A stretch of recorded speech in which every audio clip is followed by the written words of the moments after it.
If you received your first green card based on marriage, but it didn't work out, and now you're stuck as a conditional resident, you need to know this. You can file to remove conditions on your green card on your own, and you do not have to wait for 2 years, unlike for joint petition to remove conditions, to do so. In fact, a waiver-based I-751 petition to remove conditions on your green card can be filed at any time. You also need to know that there is no limit as to how many I-751 petitions you can file.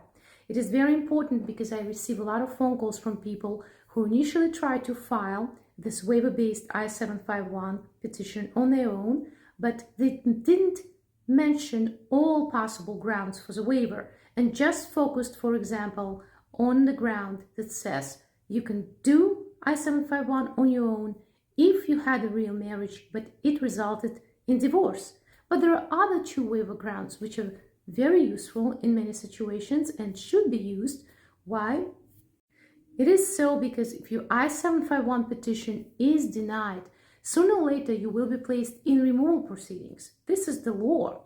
But the judge in the removal proceedings will be able to review only the grounds for the denial or grounds that you initially mentioned in your I-751 petition. And if you failed to mention all possible grounds for the waiver, hence the judge will not be able to review them.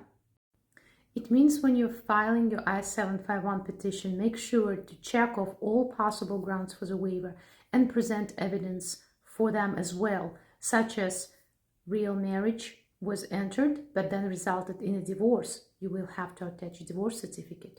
Or there was a real marriage but you were abused during the marriage. Or third, there were hardship circumstances that came about during the time when you were a conditional resident that now create hardships for you, and you cannot leave the United States or be removed without suffering those hardships.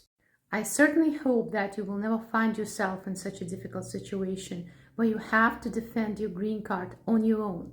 But if you do, give us a call and we will try our best to help you.